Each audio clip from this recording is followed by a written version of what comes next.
Pinahiwatig ng veteran member ng Philippine Jiu-Jitsu team member na si Annie Ramirez na may mga ilang taon na lang ang nalalabi sa kanyang karera upang irepresenta ang bansa bago tuluyang magretiro sa pagiging atleta.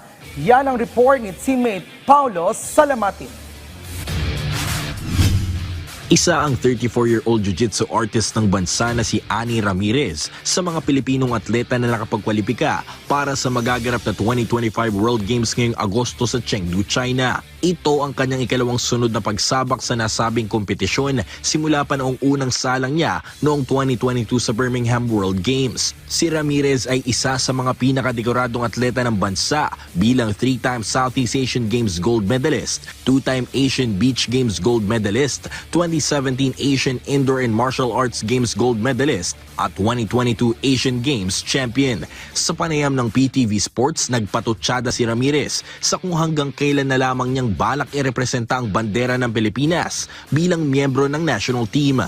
Much more yung about sa kung hanggang kailan ako maglalaro para sa bansa. Mga more or less, siguro in my plan yung next SEA Games, after the SEA Games, so 3 years from now, will be my parang pinaka-last stint for the team, if ever.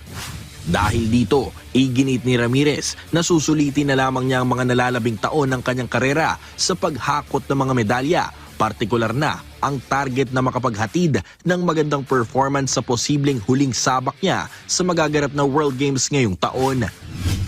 Kung yun nga kung may timeline ako na gano'n, di ba? Gusto ko bigay yung best ko for the remaining 3 years of my career as an athlete.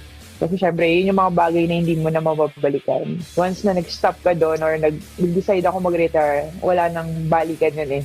Kasi, di ba, kung nagbabago yung katawan, hindi na rin bata, then may mga injuries din na kailangan kong asikasuhin after I retire. So, yun yung mga kailangan kong ayusin upon my retirement. Pero sa ngayon, wala muna siyang ibang iniisip, kundi ang puspusang pag-ensayo para sa kanyang kampanya sa World Games kung saan makakasama niya ngayong taon ang isa pang pambato ng bansa sa jiu-jitsu at kapwa nakapagkwalipika sa nasabing kompetisyon na si Kayla Napoles. Paulo Salamatin para sa Atletang Pilipino para sa Bagong Pilipinas.